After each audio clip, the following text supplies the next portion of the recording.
Bien, pues, aparte de las cosas que los currículos oficialmente existen, y que sabéis que es periodista, que es máster en informática por la Universidad Pontificia de Salamanca, que ha sido colaboradora de Tíber, Ya, ABC, Blanco y Negro, La Hoja del Lunes, Cambio 16, y últimamente la leemos en Alfa y Omega. Ha trabajado en la revista Hechos y en comunicación de la Fundación BBV, ha sido directora y colaboradora de la revista Cointegrazón desde el 94 hasta el 2007, perteneciendo a su consejo editorial. Ha publicado Cómo superar una crisis en el 2004, editado por la Consejería de Educación de la Comunidad de Madrid, Un siglo de España, homenaje a Julián Marías, la columna de papel sobre la estructura espiritual de España, La huella de Julián Marías, Un pensador para la libertad, La intensidad como estilo, homenaje a Julián Marías, editado también por esta misma Consejería de Madrid.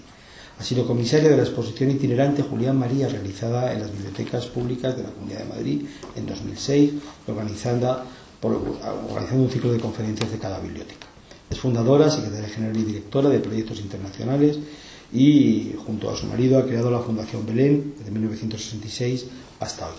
Pero miren, yo aquí les quiero decir que la sensación que tuve, primero cuando me habló de ella un amigo común de los dos, don Enrique, y luego cuando la conocí en el Casino de Madrid, no porque fuéramos a tomar ningún cóctel, sino porque estábamos en una conferencia sobre María, justamente, fue encontrarme con alguien, y ahora con su marido, ¿no?, que han estado muy unidos a don Julián Marías, que yo sé que don Julián Marías personalmente la quería mucho, que hasta el final de sus días fue la persona que a nivel periodístico más le entrevistó, más cercana a él fue, con más cariño y ternura pudieron hablar del mundo intelectual y del mundo espiritual.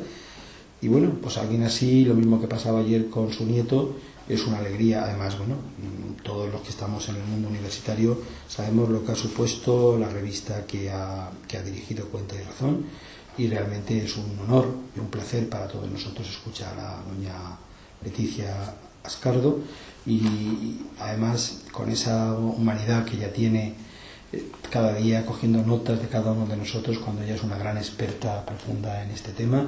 Pues yo quisiera que se lo agradeciéramos todos con un fuerte aplauso. Gracias.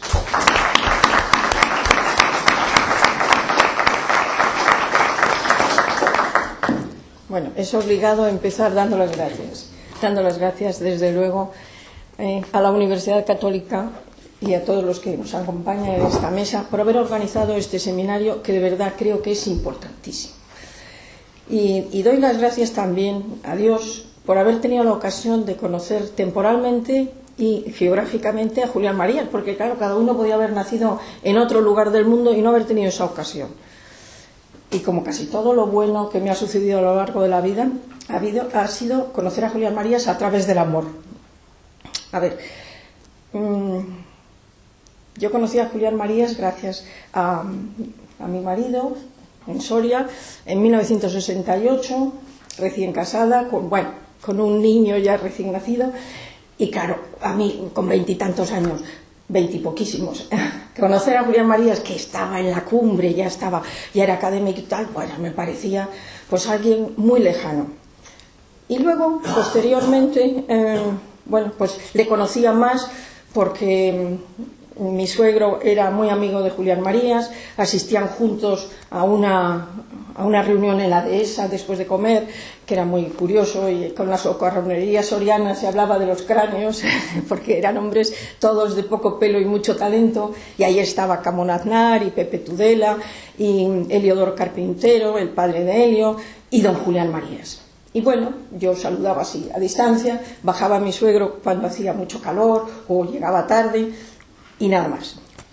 Después, como dice Marías, pues la vida hay que hacerla diciéndose. Y realmente yo me gustaría muchísimo poder hacer con esa elegancia, naturalidad y maravillosa dicción que tenía don Julián Marías, poder seguir hablando sin leer. Pero no, yo soy escritora, además me fuerza la emoción, así que me pongo las gafas y leo. Señores, dice Marías que decía Ortega que la historia consiste en que inyectemos nuestra sangre en las venas de los muertos. Es una faena de resurrección que se cumple desigualmente según los países y los tiempos. Vamos a intentar ahora hacer esa faena fijándonos en 3 fechas: 1980, cuando nace Cuenta y Razón, 1994, cuando me hago cargo de su dirección, y 2005, cuando para Julián Marías comienza su vida perdurable y para nosotros el deber de mantener vivos y actuantes su pensamiento y ejemplo.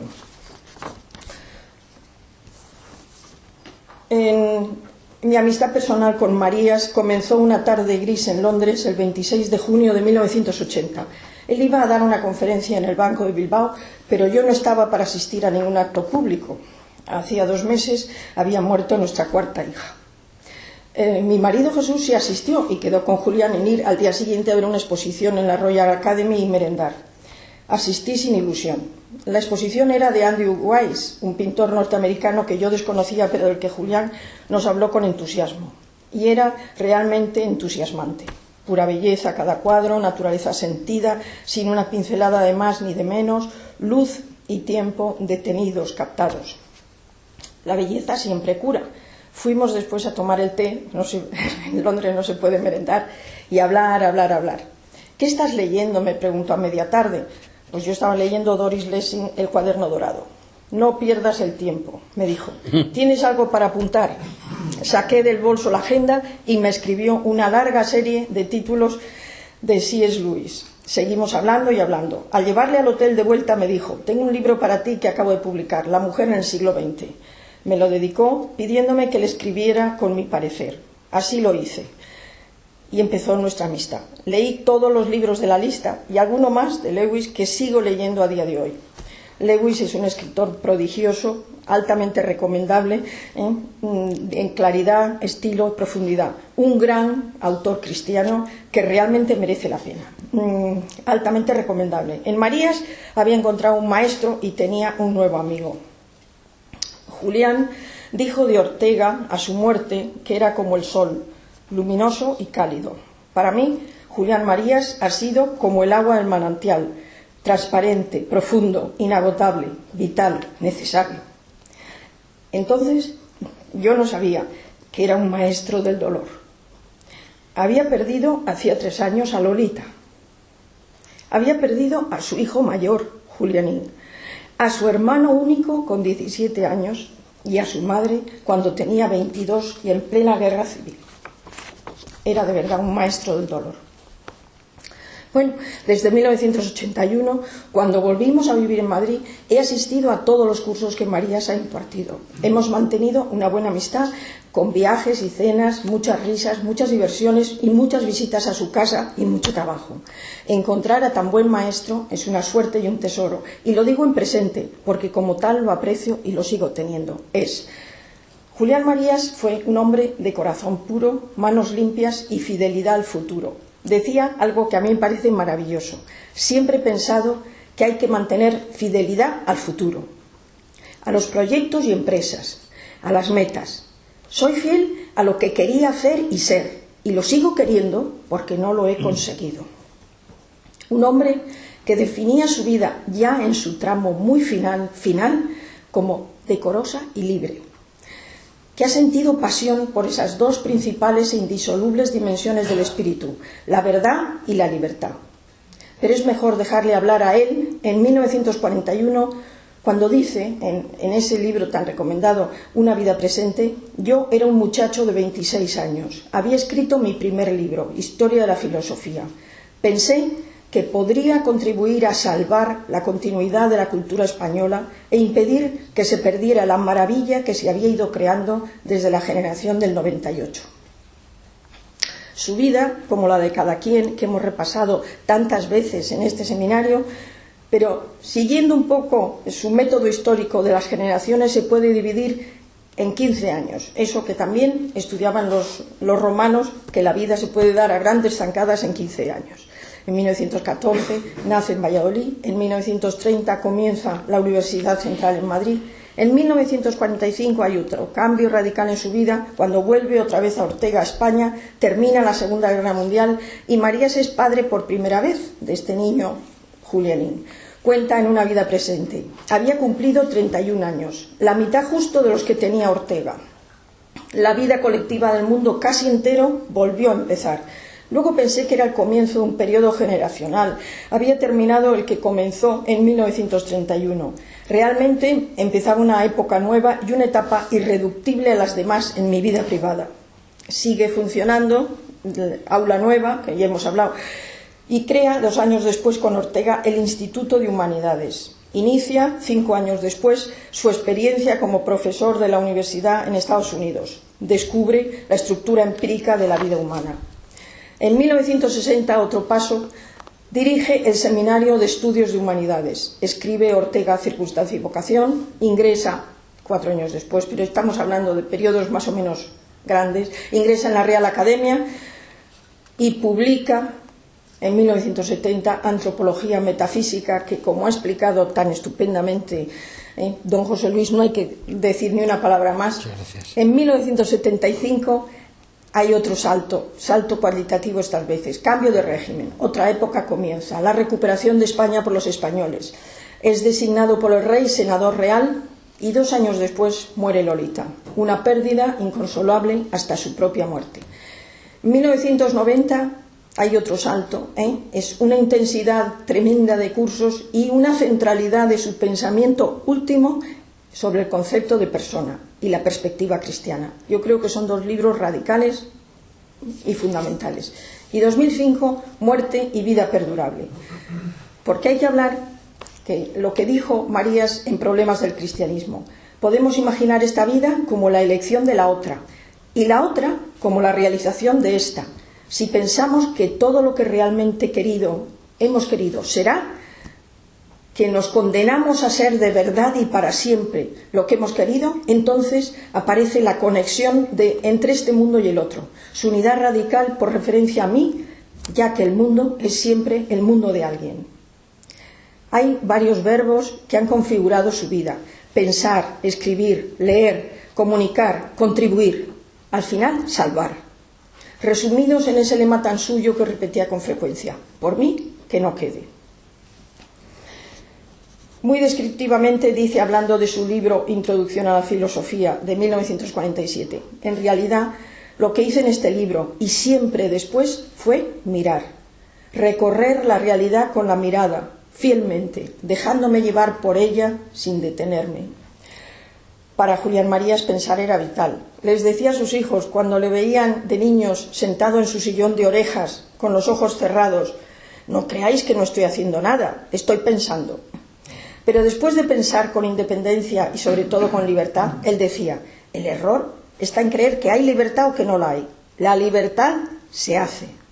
Después de pensar, Marías escribía y publicaba, es decir, salvaba. Siguiendo la estela de sus maestros Unamuno y Ortega, le gustaba escribir en prensa. Su hacer periodístico dura 70 años, con un paréntesis, un paréntesis triste, posterior a la guerra, de 12 años. Prácticamente todos sus artículos en prensa están recogidos en libros. Para Julián Marías, escribir era, desde los 17 años, su contribución a la vida, era su vocación. Desde 1933 hasta meses antes de su muerte. Durante varios años, sobre todo en esos años cruciales para España, entre 1974 y 1994, escribió 2, 3, 4 artículos a la semana, además de sus libros.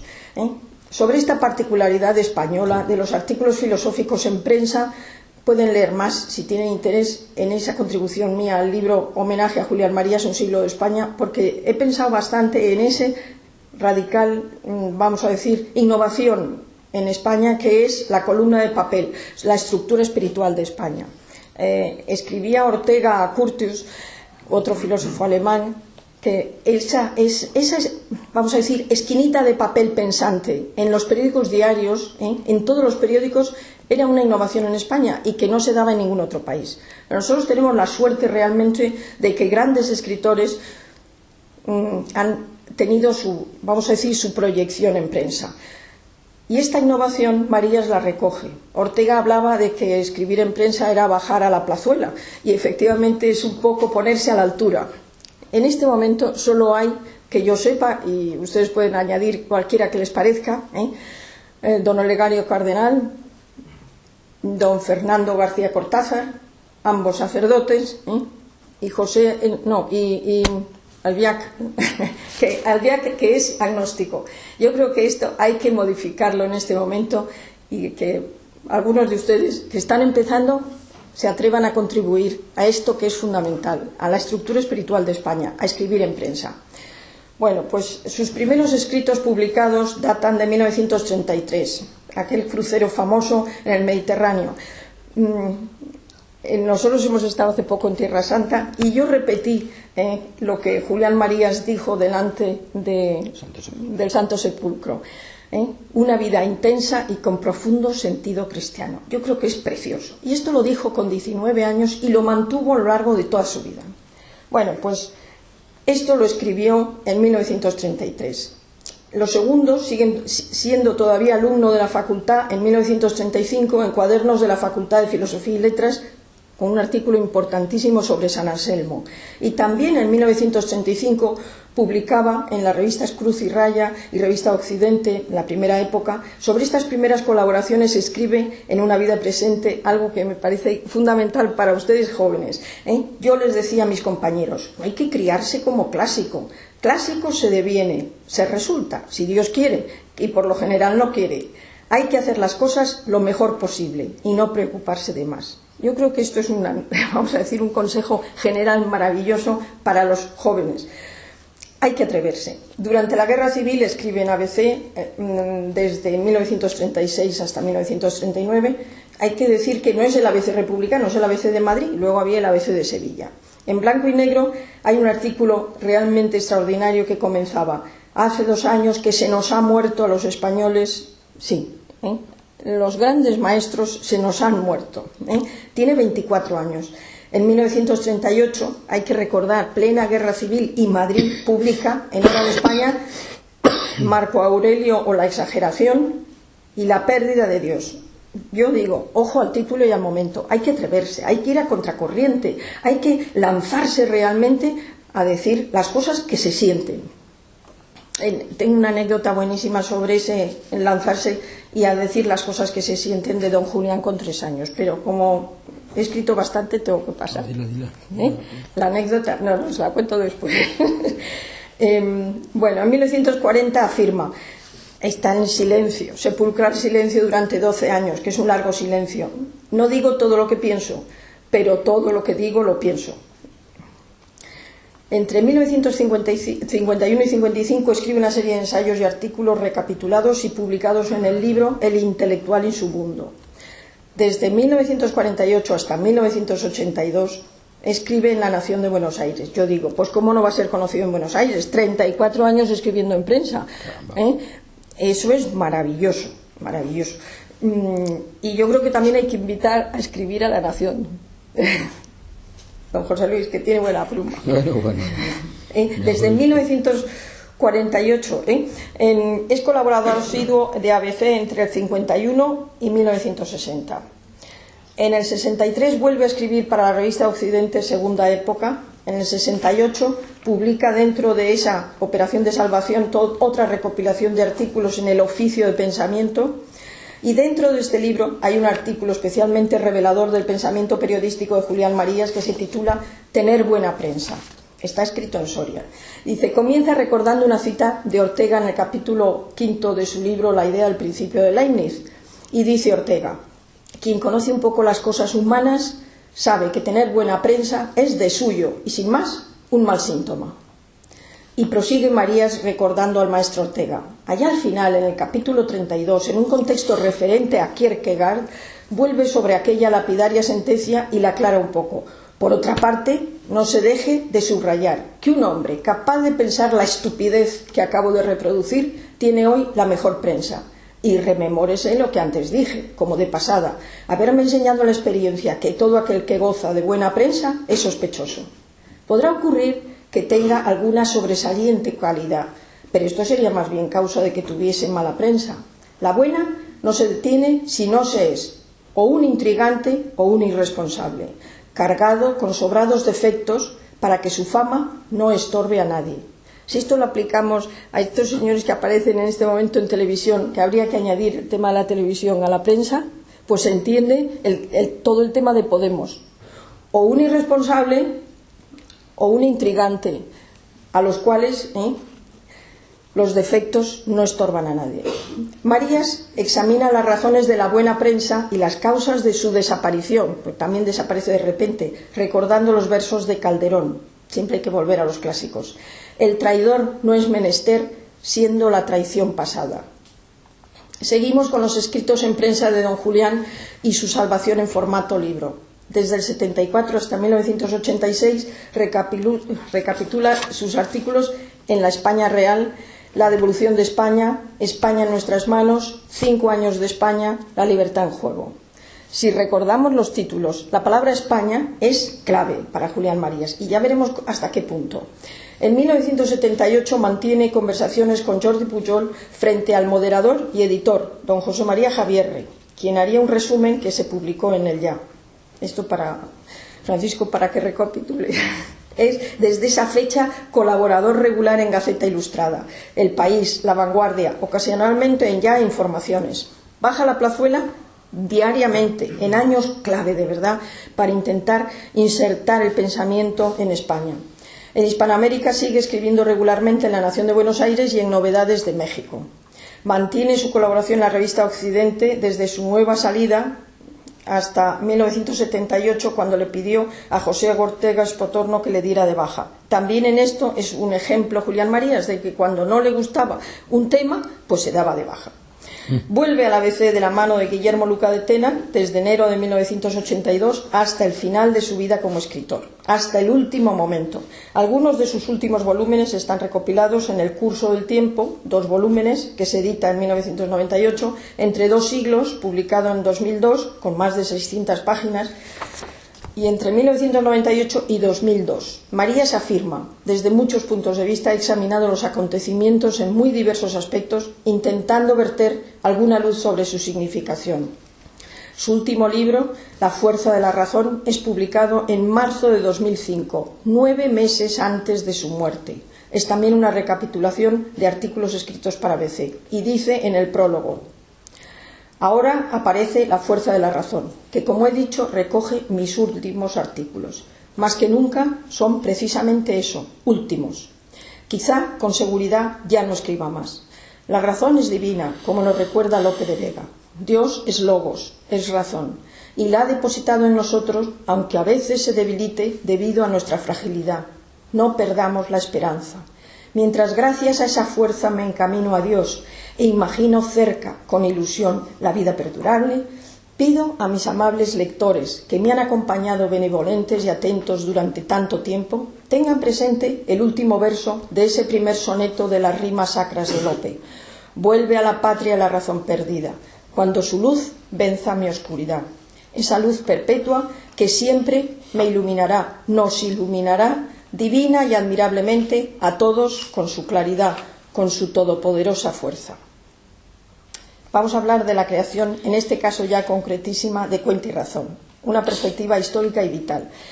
En 1977, cuando Marías está exultante con la recuperación de España por los españoles, contribuyendo a clarificar el pensamiento político diariamente a través de sus intervenciones en el Senado y de sus colaboraciones en prensa, muere Lolita. Escribe 2 años después en Problemas del cristianismo: este libro me ayudó a la reconstitución de mi vida, a entrar en últimas cuentas conmigo mismo, a encontrar un mínimo de equilibrio al que todavía faltaban, por supuesto, los estímulos de expectativa e ilusión, sin los cuales el sentido del verbo vivir queda radicalmente afectado. Comienzan los años de su intensa vida institucional. A falta de Lolita, necesita apoyarse en instituciones y en hacer. Decía Ortega que la vida es hacer, hacer, hacer. Pues Julián Marías lo puso en efecto y en realidad.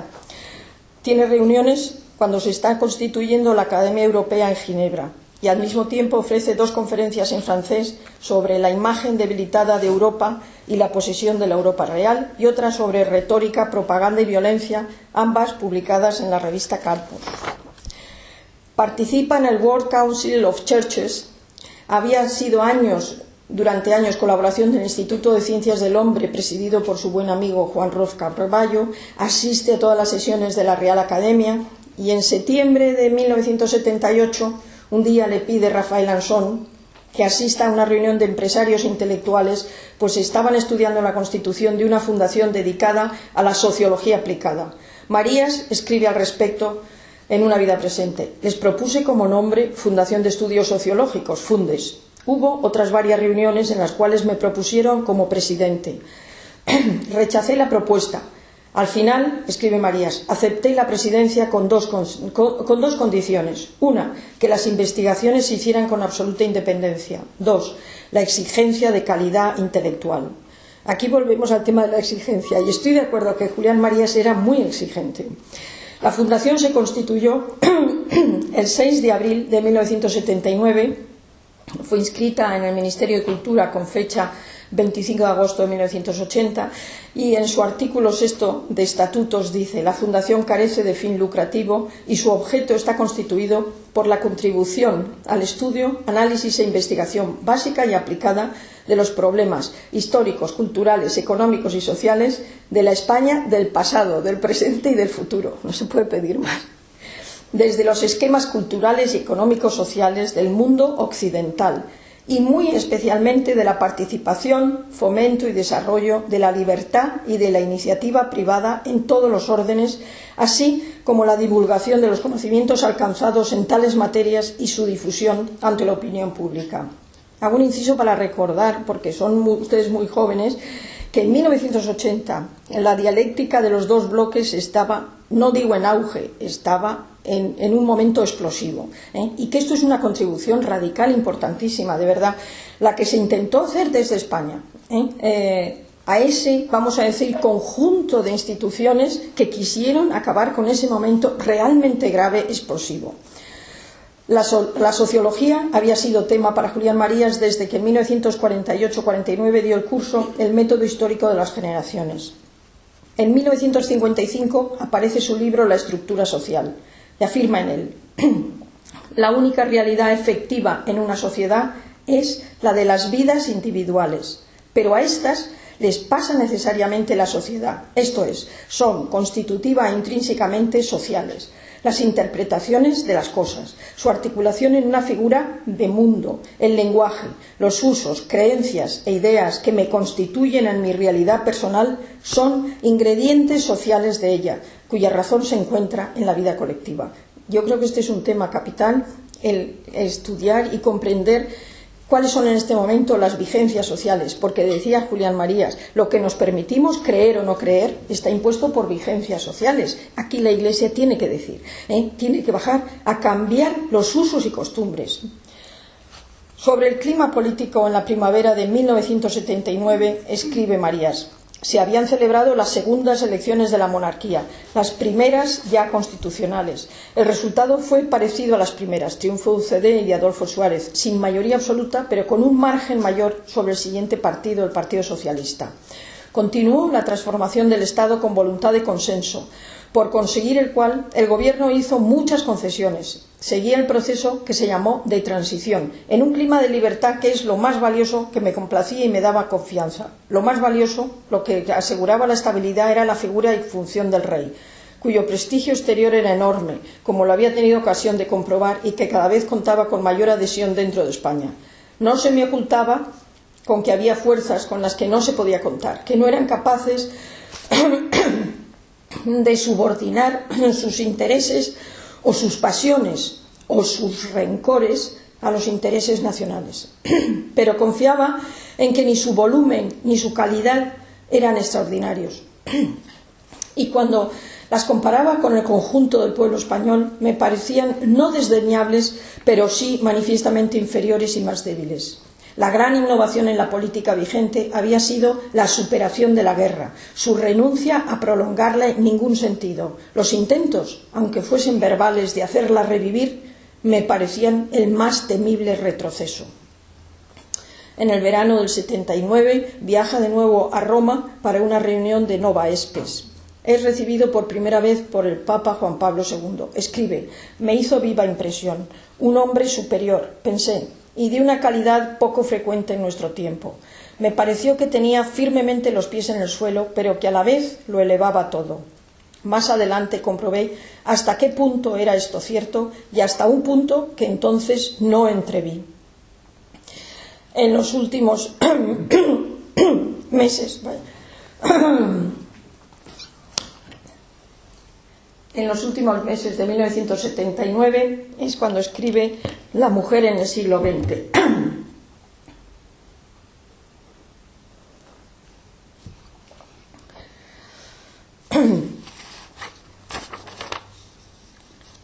En 1980 también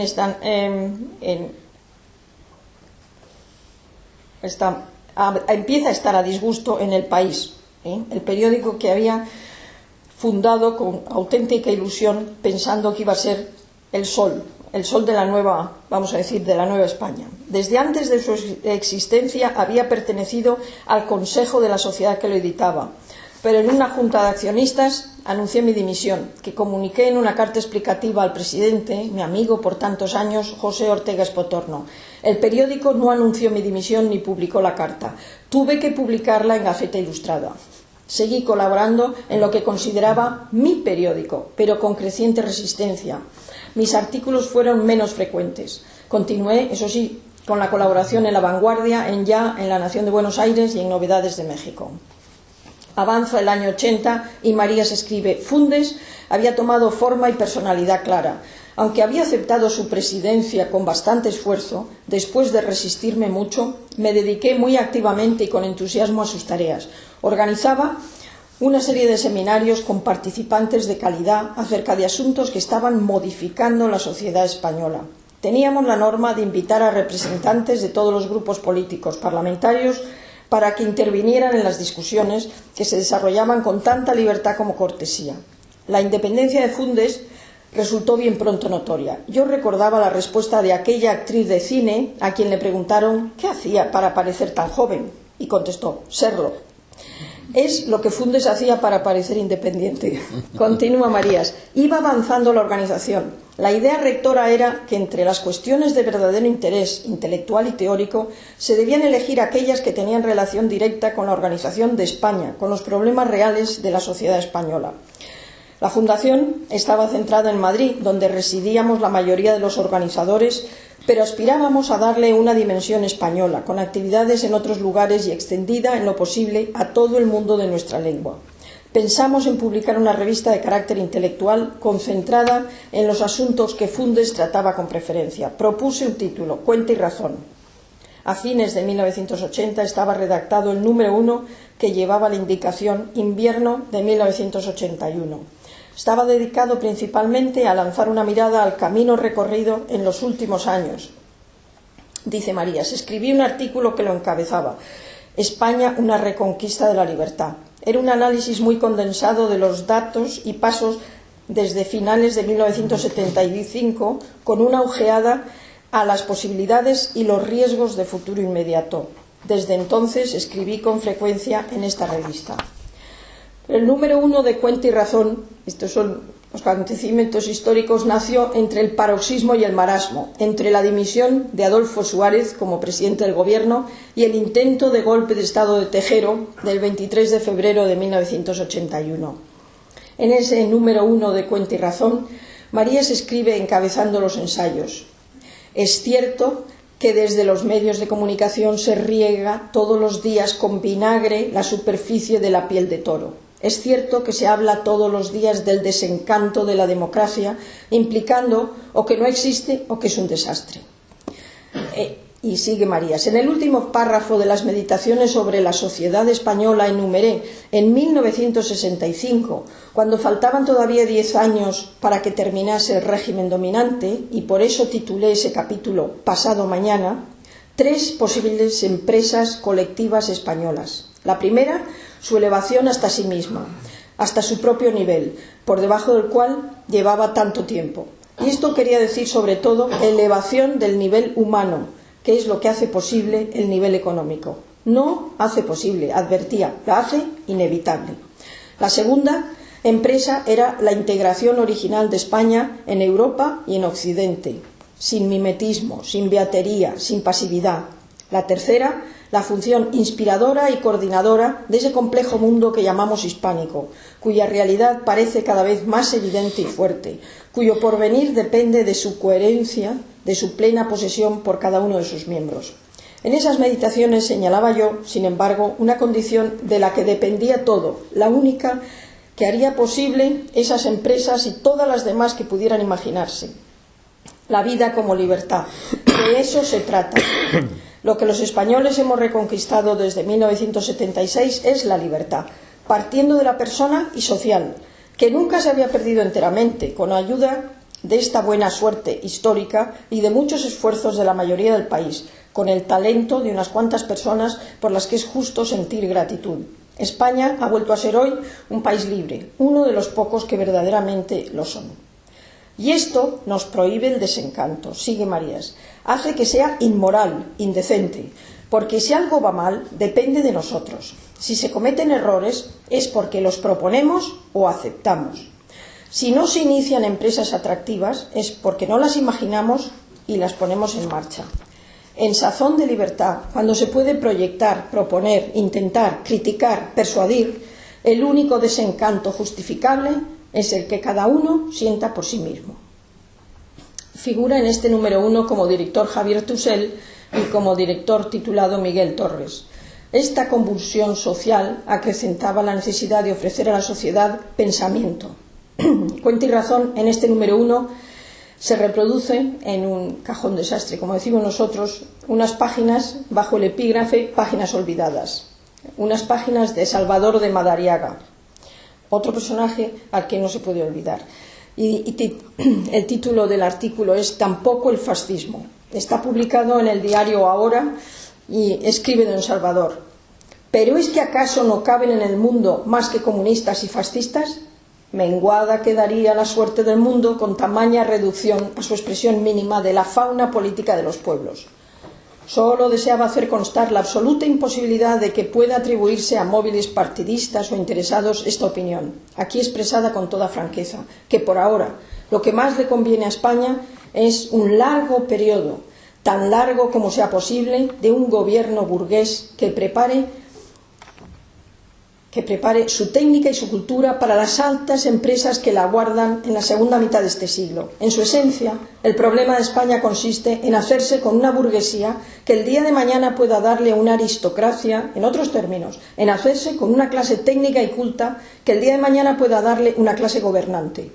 Esta finalidad no puede conseguirse con la revolución social, ha de irse preparando lentamente por un proceso de cultura y refinamiento que necesita de muchos años. Por esto, vengo sosteniendo con honorable perseverancia que el único verdadero revolucionario que tiene España es don José Castillejo. Lo que necesita España no es solo más fuerza en el poder y más disciplina en las masas, es algo que está más hondo y que sería la causa de lo uno y del otro. Es un pensamiento más vigoroso y más liberado de los prejuicios y principios banales recibidos automáticamente de un caduco pasado. El artículo lleva fecha de 5 de julio de 1936 y se reproduce en este número 1 de Cuenta y Razón en vísperas del golpe de Tejero. Ya es casualidad. Afortunadamente el golpe de Tejero fue un intento. Con estos textos desconocidos de Salvador de Madariaga, hay que decir que don Salvador de Madariaga había ingresado en la Academia Española antes de la guerra, pero como todo quedó suspendido durante años, pues no ingresó hasta 1971, y quien le contestó el ingreso, 1977, perdón, el discurso de contestación fue ofrecido por don Julián Marías, y los dos es menester leerlos. Empezaba fuerte Cuenta y Razón. El tiempo transcurrido permite juzgar hasta qué punto tenía razón y traía cuenta escuchar a Julián Marías. En la sección de ensayos escriben con Julián Marías, Stanley G. Payne, la transición española desde el punto de vista histórico, Carlos Seco, sobre hazaña, anverso y reverso de su figura histórica, Santiago Foncillas, el estado de las autonomías y la unidad del sistema económico. De verdad que es increíble leer a 30 años vista, a un poquito más, este artículo. Los problemas que iba a suponer el estado de las autonomías. Y en la sección Hechos y Perspectivas escriben Fernando Chueca, Integración y desintegración en el ambiente urbano, Pedro Schwartz, Oligarquía y caciquismo en una economía de mercado, Juan Pablo Fusi sobre Navarra, José Luis Pinillos, Lacan, del protagonismo a la agonía, Rafael Ansón, Elecciones USA, 10 razones para una derrota, César Albiñana, el bono o cheque escolar, una promesa que todavía no se ha llevado a cabo. José Ignacio Bert, el actual ministro de Educación, escribía, jovencísimo, con 30 años, en ese número 1 de Cuenta y Razón, Portugal, 6 años de cambio, un artículo precioso sobre las diferencias que había y los problemas que tenía Portugal. En fin, la crítica de libros la realizaba Javier Tusell. Y dice Marías en la entradilla a este número 1, el propósito de esta revista es comprender y presentar justificadamente los temas de que va a ocuparse. Esto es lo que se llama en buen español dar cuenta y razón. No es sino la traducción reduplicativa y explícita de la vieja expresión griega logon didonai, en que funciona con toda su fuerza la ilustre palabra logos.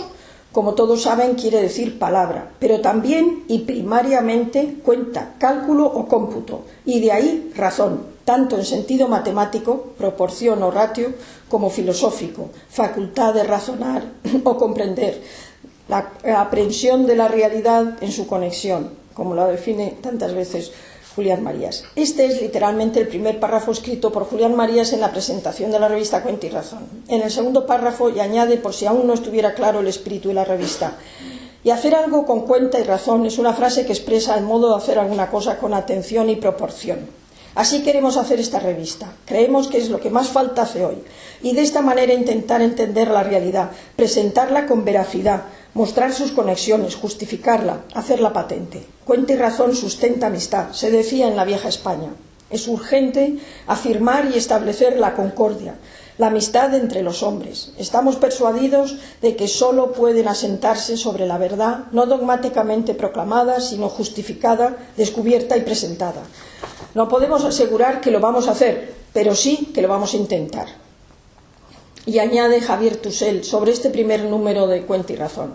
La lectura del sumario de este número primero hará comprender fácilmente al lector que existe una identidad temática y de propósito en la selección de los trabajos que lo componen. El lector encontrará que nuestros ensayos vienen a constituir una meditación sobre el estado actual de la democracia española, partiendo de antecedentes históricos, de un análisis de filosofía política, del examen acerca de la tradición histórica del liberalismo español o de temas de tanta trascendencia como el estado de las autonomías y su relación con el sistema económico.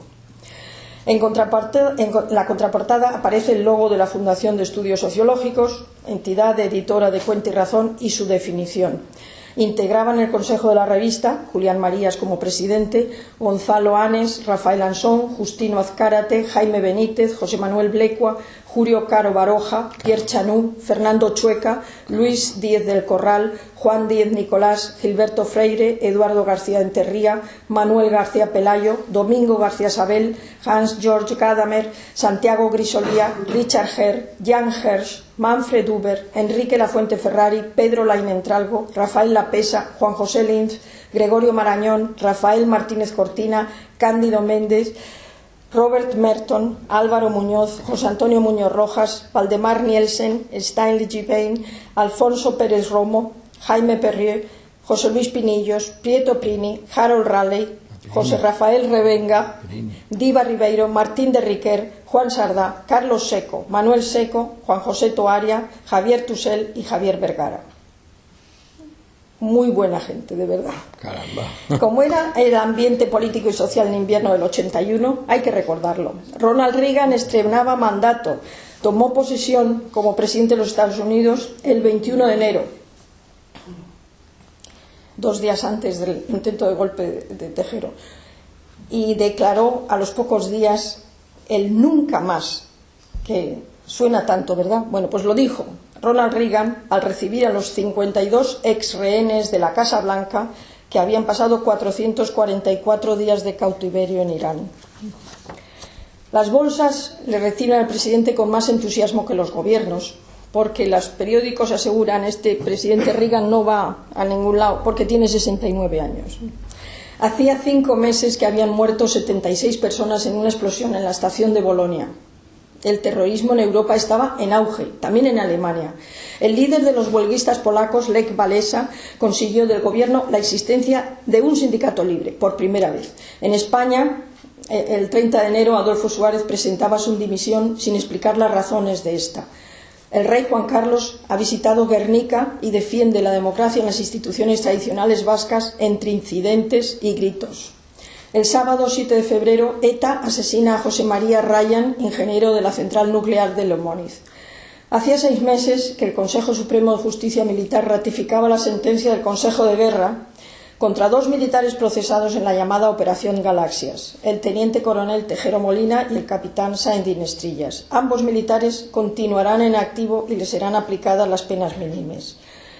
Hacía 3 meses la muerte en Ortuella, Vizcaya, de 48 niños en un colegio por una explosión de gas propano en una calefacción. Eso se dijo, pero nunca se explicó. Hacía 3 meses se había celebrado en Madrid la 3ª conferencia sobre seguridad y cooperación en Europa. El jefe de la delegación española, Javier Rupérez, después secuestrado por ETA, califica la conferencia como la última oportunidad para un entendimiento entre los bloques. De verdad, para la gente joven no se pueden imaginar lo que era la tensión. Pero yo recuerdo, viviendo en Londres, que Margaret Thatcher distribuyó a todas las casas una orden poniendo lo que había que hacer en caso de un ataque nuclear, cómo había que sellar las ventanas. Esto es una realidad que la hemos vivido los que tenemos unos cuantos años.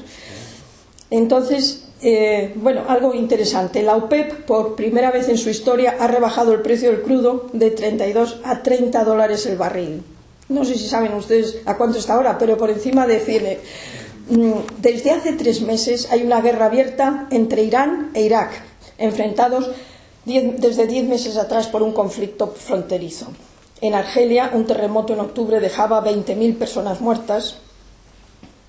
Quiero decir que en el año 81 realmente había muchos problemas delante y había que contribuir a salvar. Marías multiplica sus esfuerzos periodísticos e institucionales. En 1982 viaja a Washington 2 veces en pocos meses. Escribe en su Biblioteca Nacional, o sea, en la Biblioteca Nacional de Washington, la estructura del libro Ortega, las trayectorias. A finales de año, Juan Pablo II crea el Instituto Pontificio para la Cultura, destinado a estudiar las cuestiones de interés religioso y cultural de los diversos países del mundo para informar al Papa de ellas y muy especialmente de las aspiraciones de los pueblos. Su dirección eclesiástica estaba en manos de algunos prelados. El presidente era el cardenal Gabriel Marín Garron y el presidente ejecutivo el arzobispo Paul Poupart, también francés, muchos años director del Instituto Católico de París. El Consejo se iba a componer de 12 miembros, representantes de grandes porciones del mundo. Escribe Marías: recibí un inesperado nombramiento, iba a ser uno de ellos, el único español, más aún, el único de lengua española. Me pareció un honor tan extraordinario como improbable. Pensé que al ser una docena de miembros hacía probable su eficacia. Si fuesen 50 no serviría para nada. En enero de 1983 se realizó la primera reunión. Sobre sus colaboraciones en prensa, afirma Marías: no dejaba de tratar de asuntos relacionados con la política, porque me parecía esencial, y más en una etapa de reorganización y reconstrucción, la existencia de un pensamiento político, pero evitaba las cuestiones de detalle y cada vez me orientaba hacia asuntos de interés más amplio y que fuesen ajenos a la política, sobre todo porque en una vez establecido un sistema no solo legal sino de plena legitimidad, lo normal era que la vida pública española discurriera por cauces normales. Releer los números de Cuenta y Razón en esta década prodigiosa de los 80 es revivir y entender la llegada al poder en España de los socialistas, el auge de las autonomías, el ingreso de España en la Unión Europea y en la OTAN, la caída del muro de Berlín, en fin. Y ya en el otoño de 1994 me ofrecen la dirección de Cuenta y Razón. Yo entonces trabajaba como directora de comunicación en la Fundación BBV y lo primero que pregunté cuando me lo ofrecieron ¿es compatible? Y sí, era compatible. En España el Partido Socialista llevaba 12 años gobernando, en el otoño del 94. España tiene 34 millones. Hace un año, y por 4ª vez consecutiva, el partido más votado fue el Partido Socialista, con 159 escaños, 17 por debajo de la mayoría absoluta. El Partido Popular avanza hasta los 141 diputados, consolidando el liderazgo de Aznar, y hay una lluvia de escándalos económicos y políticos. Javier de la Rosa y Mario Conde ingresan en prisión. está el hecho de la desaparición y huida del director de la Guardia Civil, Luis Roldán. Hay un vuelco en el mapa bancario español y Botín se queda con Banesto. Y en el mundo de los cambios políticos y sociales se había modificado el mapa. Ya no existía el telón de acero, ni la URSS, en los Estados Unidos gobierna Clinton, y las creencias, las vigencias, las modas y los usos habían cambiado. En el 94 llevaban móviles los ejecutivos, usábamos el ordenador para todo, pero aún no existía Internet. Cuando me hago cargo de la dirección de la revista, escribía en su presentación: es hora de dar las gracias a los colaboradores que han hecho realidad las 9.000 páginas de estos números, o los anteriores directores, y sobre todo a los amigos que con su lectura, aplauso y crítica han hecho realidad esta forma de informar. Es hora de dar las gracias y afirmar que seguiremos intentando dar continuidad y vida al proyecto. A partir de ahí, con toda libertad, elijo temas y colaboradores. El Consejo de Cuenta y Razón se ha modificado en estos años por ley de vida. Han desaparecido temporalmente Justino Azcárate, Enrique Lafuente Ferrari, Gregorio Marañón, Jaime Perrier, Pierre Chanú, Rafael Lapesa, Manuel García Pelayo, Manfred Huber, Martín de Riquer y Gilberto Freire. Como nuevos consejeros se han incorporado José María Aguirre, Miguel Ángel Arroyo, Blanca Berasategui, la anterior directora de Cuenta y Razón, Elio Carpintero, Antonio Colina, Antonio de Juan, Carlos Ferrer Salat, Joaquín Ferrer, Mario Hernández Sánchez Barba, Pedro López Jiménez, José Antonio Muñoz Rojas, Florentino Pérez, Juan Torres, Gregorio Varela y Ángel Villano Ortuño. Se mantiene, como desde el inicio, Julián Marías como presidente y el resto de los consejeros. Pero en realidad el Consejo de Redacción es el que funciona ejecutivamente y lo componemos Julián Marías como presidente, Javier Tusell como vicepresidente, yo como directora, José María Aguirre, Rafael Ansón, Miguel Ángel Arroyo, Blanca Berasategui, Pedro López Jiménez, Florentino Pérez, Bernabé Sarabia. Florentino Pérez, ¿no? Sí, ya lo digo, ¿eh? Salvo Blanco Berasategui y Florentino Pérez, creo que los vocales del Consejo no faltábamos a casi ninguna reunión. Yo, desde luego, a ninguna. Eran reuniones frugales, sin un café, con muchos papeles sobre la mesa y bastantes ideas en la cabeza. Había que no perderse una frase y anotar con rapidez. No había orden de intervención. Cada cual proponía un tema o presentaba un problema y los demás intervenían subrayando o apartando el tema y cambiando de tercio rápidamente. Tomaba la palabra con fruición Javier Tusell, con moderación Julián Marías, con actualidad Rafael Ansón, con pasión Pedro López Jiménez, con economía José María Aguirre. En ese noviembre de 1994, cuando se gestaba el número 90 de Cuenta y Razón, la revista ya costaba 800 pesetas. Fundes comenzaba un nuevo curso en la Cámara de Comercio e Industria, en la Plaza de la Independencia, con 15 conferencias cuyo tema era democracia y libertad.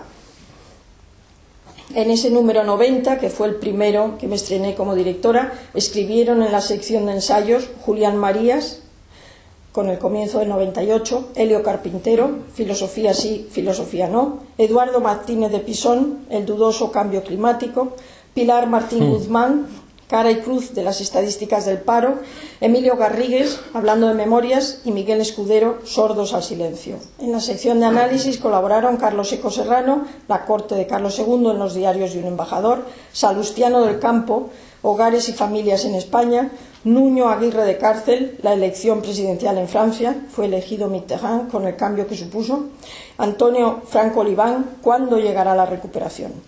Existía una nueva sección de crónicas de actualidad y unas páginas últimas dedicadas a ser cajón desastre bajo el título genérico de argumentos. Esto sucedía en Madrid. Julián Marías nunca se sacó el carnet de conducir y nunca tuvo coche a lo largo de toda su vida. Le gustaba pasear, subirse en transporte público y ocasionalmente tomar un taxi. Pero los amigos nos brindábamos a hacerle de chofer porque era una gozada su conversación también durante el trayecto, intercalando anécdotas, direcciones y sugerencias. Vivía en el 34 de la calle Vallehermoso, en pleno Argüelles, pero tenía el mapa de Madrid en la cabeza mejor que un taxista. Yo le solía ir a buscar a su casa para asistir a las reuniones del Consejo de Redacción. La redacción de Cuenta y Razón estaba, al empezar yo como directora y desde su fundación, en la calle General Yagüe 20, arriba de la Castellana.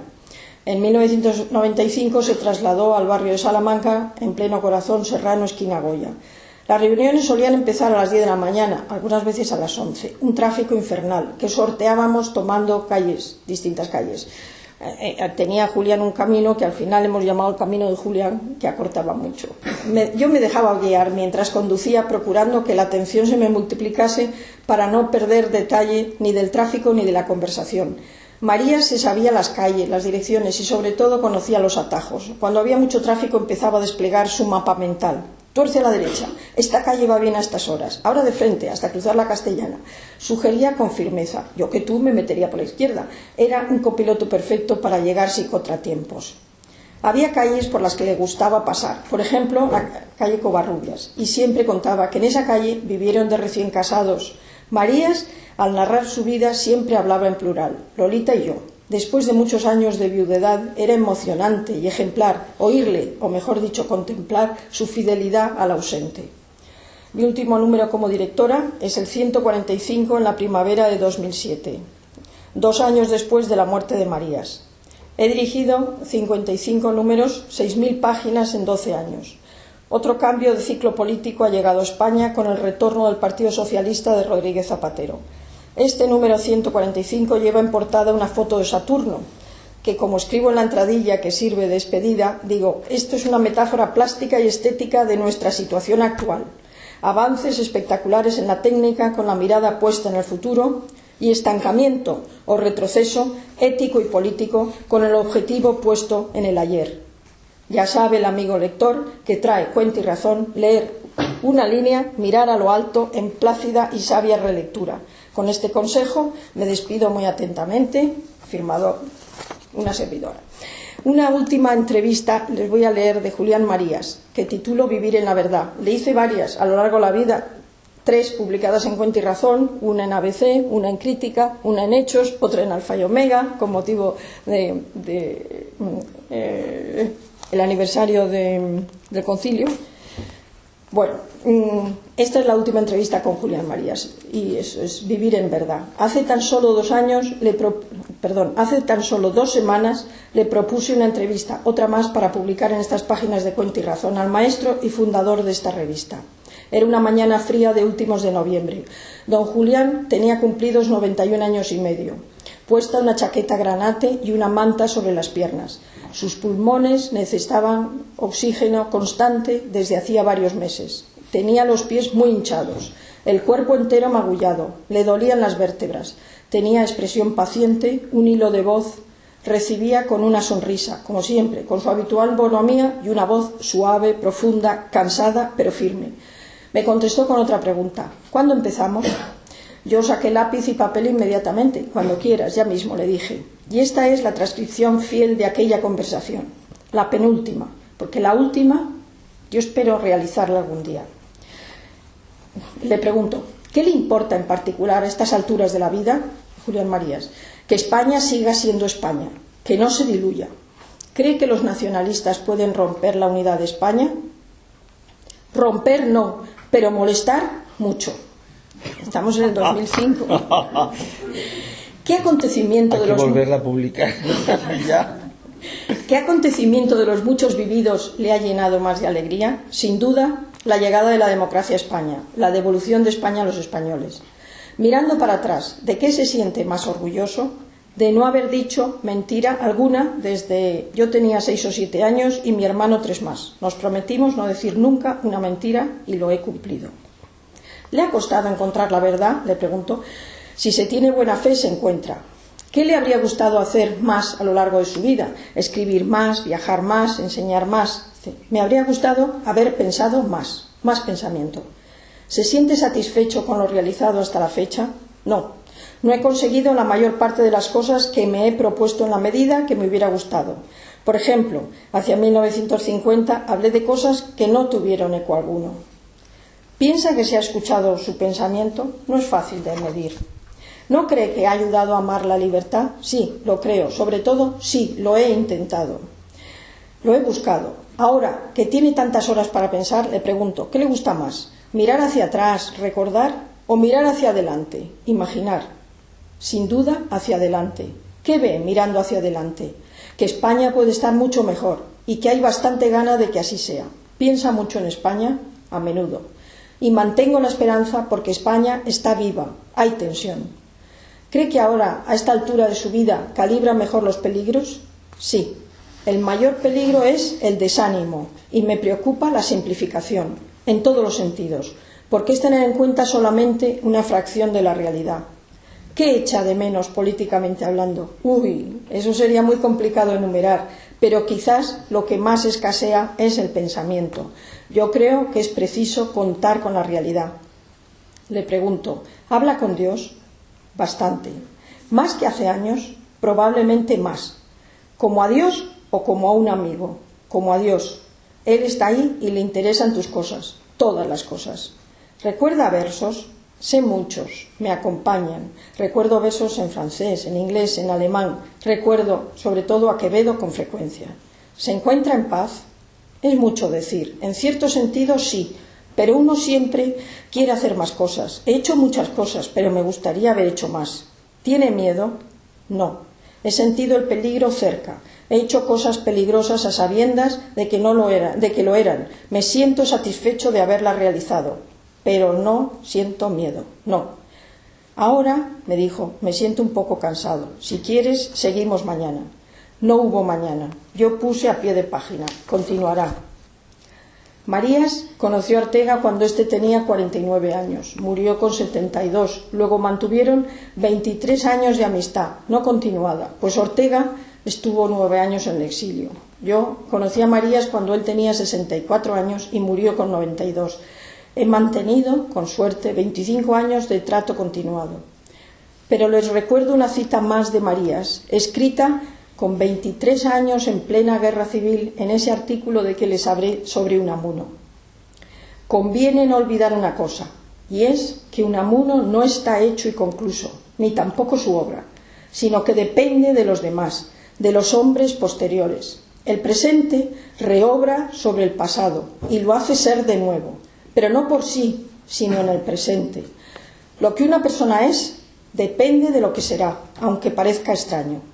Y es cierto, tampoco Marías está hecho y concluso, depende de todos nosotros. Muchas gracias.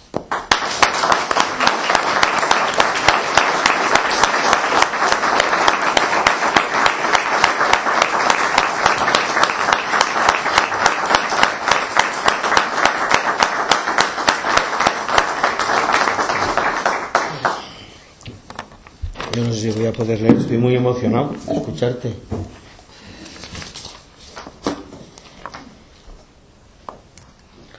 Conocí a Julián Marías a través de mi marido en Soria.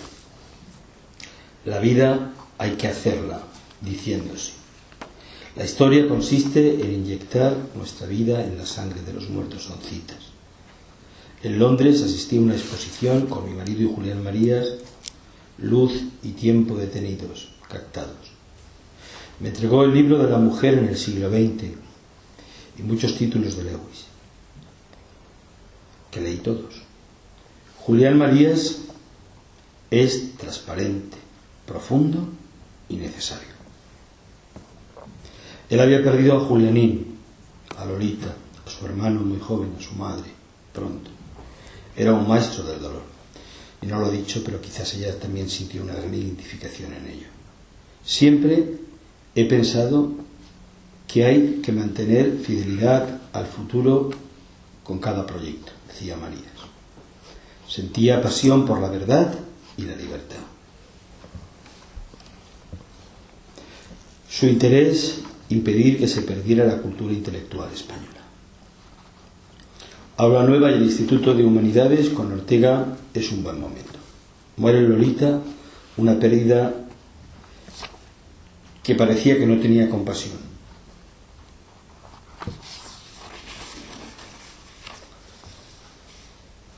Podemos imaginar esta vida como realización de la otra, citando a Marías.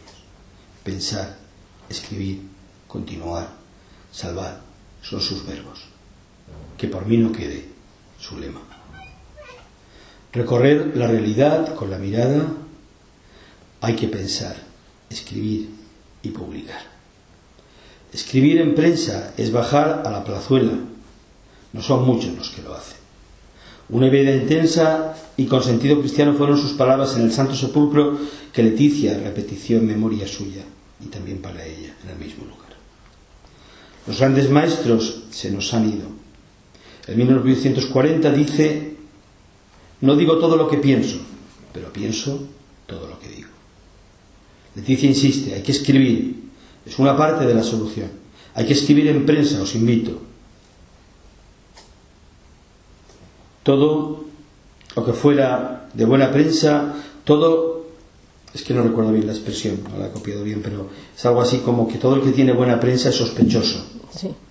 Porque de intrigantes y de responsables, esto no es probar a nadie. Es un poco, Jesús ya lo decía en el Evangelio, ¿no? Sí. Ahí sí todo el mundo habla bien de vosotros, ¿no? Algo malo. La palabra España es clave en Julián Marías. Escribir libros con sucesivo sentido unos con otros y escribir diariamente en prensa. La razón es divina y la ha depositado en nosotros. Se despide en el último libro que recogen algunas terceras de ABC. La vida es hacer, y él lo ponía en práctica cada día. Les propuso al grupo de empresarios a Fundes como nombre y aceptó la presidencia, pidiendo y exigiendo que hubiera una exigencia intelectual y una independencia. Son análisis sociológicos de la España del pasado, del presente, del futuro y del Occidente. Estudiar y comprender las vigencias sociales es lo más importante para la sociología. El rey ha sido el moderador de la libertad de España, la gran novedad, la superación de la guerra. Es que permíteme, Leticia, que corte un momento, pero es que es tremendo. O sea, el amor a la verdad le lleva a alguien que por circunstancias y por el poder establecido vive y va a la cárcel por republicano, y luego es capaz de amar profundamente a su rey y de escribir muchísimas cosas en favor de la importancia de una monarquía que está por encima de la ideología y que hace, dice él, que todos nos sintamos parte del rey. Claro, y que su poder es espiritual, mucho más que político. Totalmente. Lo único que le importaba era España. Claro. Gran amistad con Juan Pablo II, del que decía que tenía los pies en el suelo y lo elevaba todo. Yo recuerdo una entrevista con él también que me repetía mucho eso, que le pareció Juan Pablo II alguien que iba a cambiar el mundo y que efectivamente cambió el mundo. Sí. En 1980 empieza a estar a disgusto en el país, del que fue fundador. Denunció su dimensión y qué cosas. La dimisión apareció en otro periódico porque el país no la quiso publicar. En Fundes trabajó mucho con mucha independencia. Cuenta y Razón, revista que lanza una mirada a los últimos años como respuesta a los problemas de nuestro mundo hispanoamericano, especialmente de Occidente. Cuenta y Razón reproduce Páginas olvidadas en su primer número con Salvador de Madariaga, en ese bellísimo texto que hemos escuchado todos. Lo que necesita España es un pensamiento libre de lo banal. Esta revista intenta comprender la realidad y dar cuenta de ella, proponiendo un proyecto como respuesta a la situación. En ella, los colaboradores, a mi modo de entender, no lo ha dicho ella porque no podía, eran los más granados de la intelectualidad del país y, como hemos visto, del extranjero. A Marías le pareció un honor el nombramiento pontificio de consejero del Pontificio Consejo para la Cultura. Leticia recibió la petición de que se hiciera cargo de la revista Cuenta Razón y era compatible con su trabajo en el BBV. Es gracioso, ¿no? Es decir, primero mi responsabilidad, se puede cumplir la otra, pero tengo la mía. Empezó dando las gracias como directora a sus anteriores responsables y colaboradores y crean, como hemos visto, un nuevo consejo y unos nuevos colaboradores. Le impresionó muchísimo siempre a Leticia cómo hablaba de Lolita, de la fidelidad al ausente, ha llamado ella. Relata la última entrevista de Marías, Vivir en la verdad, en la que creo que todos hemos experimentado realmente encontrarnos con un maestro, con un hombre de Dios, con un intelectual, con alguien que le preocupaba a España porque le preocupábamos todos. Esto es un poco el resumen. Algunas cosas las he saltado porque ya corresponden un poco a citas de libros, cosas concretas para que podamos abrir el debate y poder ahora comentar por ello. No creo si el señor obispo quería decir algo. Agradecer a Leticia, pues yo creo que nos deja su exposición y esa relación que ha vivido con Julián Marías, y ese conocimiento y ese conocer pues, desde dentro, ¿no?, sus grandes preocupaciones, y al mismo tiempo ella también ayudar a que esas preocupaciones pues se sigan manteniendo o se siguiesen manteniendo. Nos ha ayudado a todos nosotros, por supuesto, después de toda la semana que hemos tenido, ¿no? Y bueno, sería importante ahora que los que queráis preguntar o añadir o hacer alguna reflexión lo digáis, ¿no? Sí, yo simplemente digo que una de las cosas que porque yo le había dado vueltas mucho a todo esto, ¿no? Y lo había dado vueltas incluso a veces con las cosas que los mismos obispos hacían, porque a veces estamos apuntando o tirando un tiro por donde no hay que tirarle. Muerta ya la cosa, no hay que tirar el tiro, ¿no? Aquí por otros sitios, ¿no? Me explico. A Julián Marías no le preocupaba la descristianización. Vamos a ver, no le preocupaba. Lo que le preocupaba algo mucho más profundo, que era la eliminación de la dimensión religiosa de la existencia humana. Sí. Es mucho más hondo. Yo creo que ahí entre todo lo que has dicho, pues estaba esto, ¿no? Es decir, porque vivir uno distraído de uno mismo y por tanto atento a cuestiones secundarias, pues eso a veces es lo que estamos haciendo sin darnos cuenta, ¿no? En nuestra España de hoy estamos haciendo cosas, muchas, ¿no?, pero a veces son cuestiones secundarias, no estamos apuntando a donde tenemos que apuntar, porque el drama fundamental no solamente de España sino de esta humanidad, pero es que esto está sucediendo aquí, ¿no? Y el drama pues eso, del alma que España entregó a Hispanoamérica, pues es esta, ¿no? No es el tema de la descristianización, sino el gran problema de la eliminación de esa dimensión religiosa, que se manifiesta de muchas maneras. Hoy podemos poner muchos ejemplos, por ejemplo en España, de cómo esa eliminación se da y existe, ¿no? Claro, es decir, esto no se hace, pienso que es muy difícil hacerlo por imposición.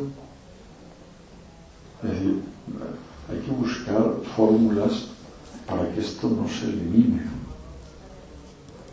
Y esas fórmulas no vienen dadas porque queramos imponer, ¿no? Pienso que lo más parecido a lo nuestro es lo que en otro momento dice San Pedro Poveda, ¿no? Dice: los hombres y las mujeres de Dios, él escribía en el año 1936, antes de morir, no se distinguen ni por los títulos que tengan, ni por las obras extraordinarias que hagan, sino fundamentalmente se distingue por si son capaces de provocar con quienes se encuentran en el camino de la vida lo que nuestro Señor Jesucristo provocó en los discípulos de Maús, que no le conocieron cuando se encontraron, no sabían que era Jesucristo, pero sin embargo algo se produjo en ellos que le dijeron: quédate con nosotros, quédate con nosotros. Yo, perdonad que lo diga así, pero a mí me parece que esto es lo que el Papa Francisco en estos momentos está haciendo con mucha gente que estaba mirando para otra parte, que no quería nada saber con la Iglesia, y que vuelve a mirarla, por lo menos la vuelve a mirar. Pero al mismo tiempo a veces también el riesgo está en que algunos que miraban para la Iglesia como que les molesta que otros miren para la Iglesia, y eso a mí me preocupa en estos momentos. Y yo creo que Julio Marías, yo te agradezco muchísimo porque has dicho, porque no solamente lo has dicho porque lo has estudiado naturalmente, sino por una experiencia vivida, sí, con él. Entonces yo creo que eso es importantísimo. Don Carlos lo ha explicado magníficamente. Yo le pregunté en otra entrevista hace años, porque la verdad es que con don Julián pensé que no me podía quedar con ninguna pregunta, o sea que se las planteé todas. Unas las he publicado y otras no, que me servían para mí en mi vida particular. Pero una vez le pregunté precisamente, pero es que hay que ver qué problema con el cristianismo está desapareciendo, a propósito de la perspectiva cristiana, que es un libro maravilloso, y me dijo, el cristianismo siempre ha sido minoritario, es una cuestión personal y eso ha sido siempre minoritario, pero efectivamente la desaparición de la dimensión trascendente del hombre, eso sí que le preocupaba muchísimo, porque realmente es anular una parte de la realidad, o sea, es inconcebible, pero se está haciendo sistemáticamente y desde luego con una planificación mental a la que hay que ponerse también con una planificación de instituciones, porque si no realmente nos va a destrozar la sociedad.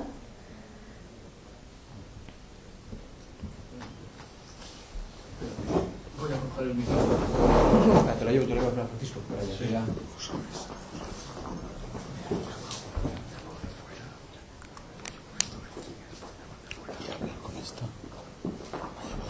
Bueno, buenos días, muchas gracias Leticia por la intervención. Yo quería decir una cosa que no ha dicho Leticia, que es la revista Cuenta y Razón es la mejor revista que ha habido en España desde el año 82 hasta que ya la ha dejado. Yo creo que ustedes merecería la pena que la conocieran.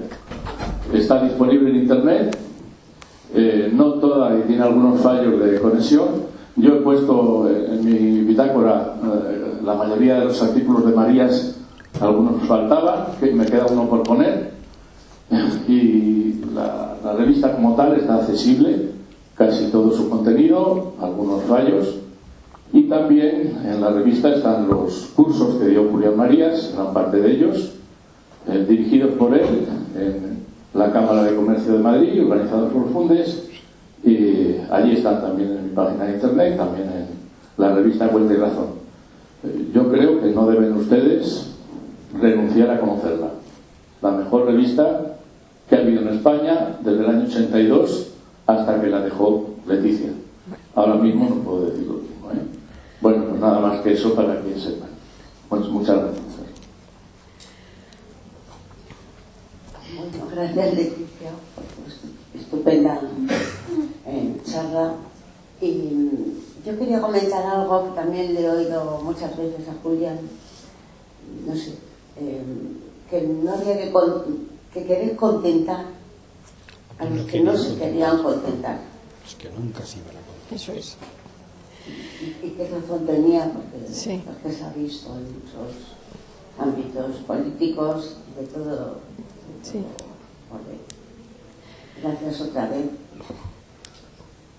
Pues lo decía, y además aplicado en este caso y muchas veces políticamente a los nacionalismos. Es imposible intentar contentar a quien nunca se va a contentar porque va a seguir subiendo. Hay un hecho curiosísimo, ahora voy a recordar quién es, un periodista que había pertenecido durante muchísimos años al Partido Comunista y que publicaba de vez en cuando con seudónimo en un periódico del País Vasco, no recuerdo yo si era el Diario Vasco, pero bueno, el caso es que publicaba un artículo, y publicó un artículo que yo curiosamente lo leí, interesantísimo, sobre que desde un punto de vista marxista, el sentar a una persona en la mesa de negociaciones, es decir, a cualquier terrorista o a cualquier organización terrorista, es ponerle en el mismo lugar que el Estado. Y es eso lo que pretenden. No pretenden sacar nada de la mesa de negociaciones, es simplemente demostrar que tiene esa altura, ese nivel. Es una cuestión realmente de pensamiento marxista, no hay más razón. Y eso es lo que pasa en muchísimos casos con los nacionalistas. No se trata de hablar y de sentarse en una mesa. Lo que están deseando realmente es de que precisamente les sientes a la mesa, porque es demostrar que tienen ese mismo nivel y ese mismo estatus. No hay más. Bueno, pues a este periodista le dieron 2 tiros por la espalda y no ha vuelto a salir. Ese artículo le costó la vida, porque ponía realmente el dedo en la llaga, exactamente, al decir la verdad desde un punto de vista vamos a decir, interior, del que está en conocimiento de cuáles son las técnicas marxistas de comunicación. O sea, es fundamental el no intentar contentar a quien nunca se va a contentar, porque además está buscando otra cosa, ¿eh? Es otro tema. Ahora, ¿qué se puede hacer? Pues yo creo que lo que hizo Julián Marías, hacer, escribir, intentar razonar sobre la verdad, intentar realmente convencer con la verdad. Yo creo que no hay otro camino, y además es el camino de Cristo, nos lo dijo. ¿Qué rasgo de todo el tiempo que le has conocido, de las veces que le has entrevistado, de los silencios que le has escuchado, qué rasgo te destacarías tú como que a ti te ha aportado para tu vida personal? Porque dices, hay cosas que yo no las he publicado pero me han servido a mí. Sí. ¿Qué rasgo, qué palabras, qué expresión, pero sobre todo qué rasgo de él? Ayer su nieto dijo unos rasgos característicos muy buenos, muy característicos y muy especiales. Nos habló pues, de la verdad, nos habló de que era un hombre libre, nos habló de la valentía, nos habló de la fidelidad, un hombre muy fiel, sobre todo a sí mismo, eso lo es. que decía. Nos habló de muchas cosas, nos habló de cómo los libros era su pasión, y era el único que era un poco así más menos generoso en dejar algún libro suyo, porque igual no se lo devolvía y luego lo necesitaba, ¿no? Pero de todo esto, no sé, ¿qué destacarías tú principalmente? Pues a mí una cosa que me ha impresionado, que es una vertiente que me gusta mucho además y que habla una vez más en la perspectiva cristiana, es la intensidad como última forma de moralidad. Es decir, resbalar en la vida, dejarse ir, dejarse llevar, ya sea por la falta de salud, por la vejez, por los sentimientos, por el malestar, por un dolor. Yo muchas veces le preguntaba, pero es que eres muy optimista, ¿cuál es la razón última? Si estás hecho polvo. Y me decía, es que no soy optimista, es que miro la realidad y en conjunto, y si se tiene en cuenta la existencia de Dios, es muy positiva. Y ese rasgo de la intensidad en la vida como moralidad última, a mí me parece muy importante. Y realmente él lo aplicaba a todo. Es decir, vivía con una intensidad de la mañana a la noche. Era maravilloso, por ejemplo, verle llegar a una conferencia, llegaba hecho polvo de verdad, arrastrando los pies, que una dificultad para subir un escalón, 5 escalones ya no los podía subir, con dificultad para respirar. Hemos oído conferencias con 90 años dejó de dar las conferencias, pero con 89 años de verdad era penoso. Llegaba a la mesa, se sentaba, miraba al público, respiraba un poquito y se transformaba. Era realmente una cosa espectacular. Empezaba a hablar con esa parsimonia, moviendo sus manos grandes y fuertes, y de pronto toda la intensidad de su pensamiento quedaba reflejada con una forma que decías, esto es admirable, es que nos está dando la lección de su vida. Era realmente espectacular, de verdad, en el ejemplo constante, y en ese sentimiento de que a pesar de todos los pesares, a pesar de que él había sufrido muchísimo personalmente, porque es que había sufrido en el tema de la cárcel la traición de su mejor amigo, que es que eso es terrible, y pasar unos meses en su caso en la cárcel injustamente y porque te ha traicionado tu mejor amigo, vamos, solo recordando a Judas hay que entenderlo, porque desde luego escrito, como decía Julián Marías, yo lo he escrito todo, pero en el Evangelio también está todo escrito, pero es terrible sufrirlo en propia carne.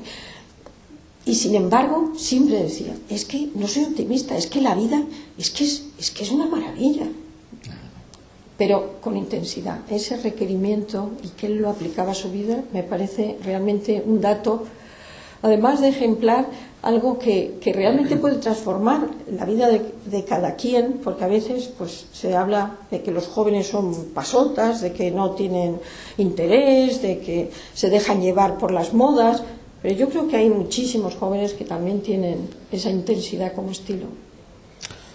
Pues muy bien, vamos a terminar a las 12 en punto. Bueno, ahora hay una pregunta para que todavía a las 12 en punto tendremos a don Enrique San Miguel, porque se ha marchado un grupo de gente en el avión de la mañana y alguna persona más tenía que, entonces tampoco queremos alargar mucho el espacio del tiempo. ¿Quiere preguntar?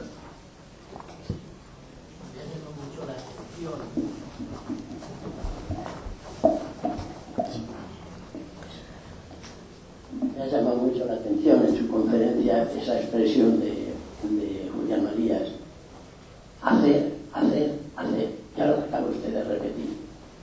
Entonces, al escucharlo se me ha venido a la memoria una frase de Rosales, del poeta, que dice en un verso: el silencio, el solar de la palabra. Hay muchas palabras sin silencio, Manuel. ¿No cree usted que en Julián Marías, de ese hacer, tenía un solar, y ese solar era el pensar?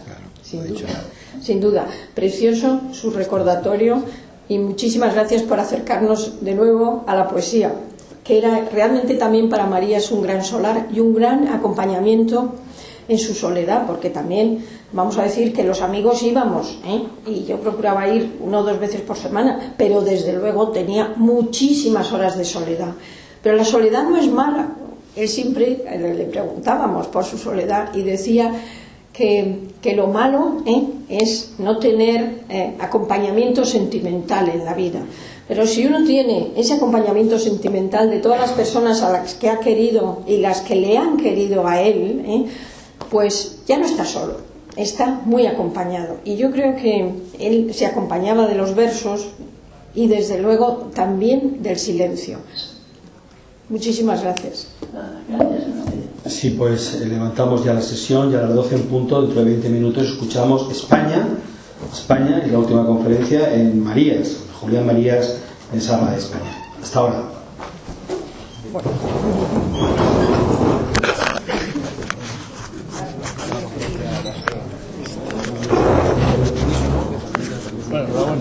Gracias.